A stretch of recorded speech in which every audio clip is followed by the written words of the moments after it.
কুড়িগ্রামের ভুরুঙ্গামারী উপজেলায় চাহিদা মতো সার না পেয়ে ক্ষুব্ধ কৃষকেরা এক ডিলারের গোডাউনের দরজা ভেঙে প্রায় 10,000 কেজি ইউরিয়া সার নিয়ে গেছে। 23 আগস্ট রোববার সকাল 11টার দিকে উপজেলার শিলখুড়ি ইউনিয়নের মুকুল হাজির মেসার শাহ আমানত ডিলার পয়েন্টে এই ঘটনা ঘটে। স্থানীয় সূত্র ও পুলিশ জানায়, ডিলার পয়েন্টে 1320 বস্তা সার বরাদ্দ থাকলেও গুদামে মজুদ ছিল 4000 বস্তা। সকাল থেকে 200-এর বেশি কৃষক সার পাওয়ার আশায় ডিলার পয়েন্টে ভিড় জমান, কিন্তু দীর্ঘক্ষণ অপেক্ষা করেও পয়েন্ট না খোলায় ক্ষুব্ধ কৃষকেরা গুদামের দরজা ভেঙে 50 কেজি ওজনের 197টি বস্তার মোট 9850 কেজি সার নিয়ে যান।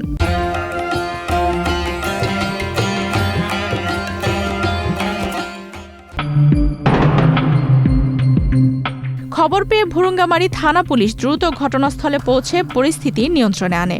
ভুরুঙ্গামারী থানার ভারপ্রাপ্ত কর্মকর্তা আজিম উদ্দিন জানান, কৃষকেরা সার না পাওয়ার আশঙ্কায় সার নিয়ে গেছে। পরবর্তীতে পুলিশের তৎপরতায় কৃষকরা 33টি বস্তা ফেরত দিয়েছে। বাকি সার উদ্ধারের চেষ্টা চলছে। এদিকে উপজেলা কৃষি কর্মকর্তা ও উপজেলা নির্বাহী অফিসার অমৃত দেবনাথ জানান, উপজেলায় সারের পর্যাপ্ত বরাদ্দ ও সরবরাহ রয়েছে, কোনো সংকট নেই। কৃষকদের ভুল ধারণা ও কিছু উচ্ছৃঙ্খল লোকের কারণে এমন ঘটনা ঘটেছে।